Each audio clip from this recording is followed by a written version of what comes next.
At this briefing on the state of Nigeria's privatization program, Director General of the Bureau of Public Enterprises, Ayodeji Gbele, tells the media that plans are in top gear to float 2 electricity distribution companies and 1 power generation company to be listed on the Nigerian Stock Exchange through an initial public offer. He explains that the move is meant to deepen private sector participation in the power sector and attract long-term investment so as to boost efficiency and service delivery. The IPO of potential 2 discos and Genco. At this stage, because of transaction confidentiality, we are not in a position to disclose out of the 11 discos which are the candidates.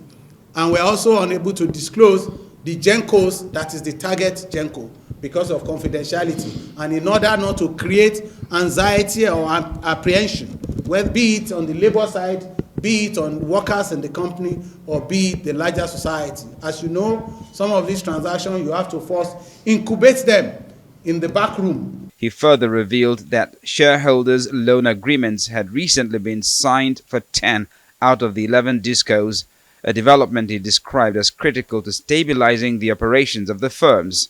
According to him, the disbursement of the loans should commence in the coming weeks. We are refining the process, we are resetting the sector, with a view to ensure we achieve greater efficiency.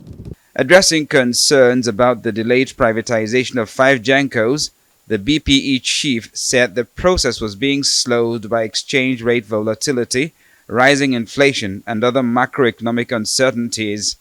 He also outlined that the Gencos were yet to fully adopt the eligible customer regulation due to persistent transmission bottlenecks, which continue to hinder power evacuation and distribution. It was in the middle of the transaction that we recorded a massive exchange rate volatility.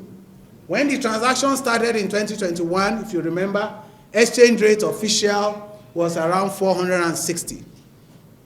As at last year, exchange rate was averaging $1,600 thereabout. Today, that is $1,525. So the fundamentals of the transaction change.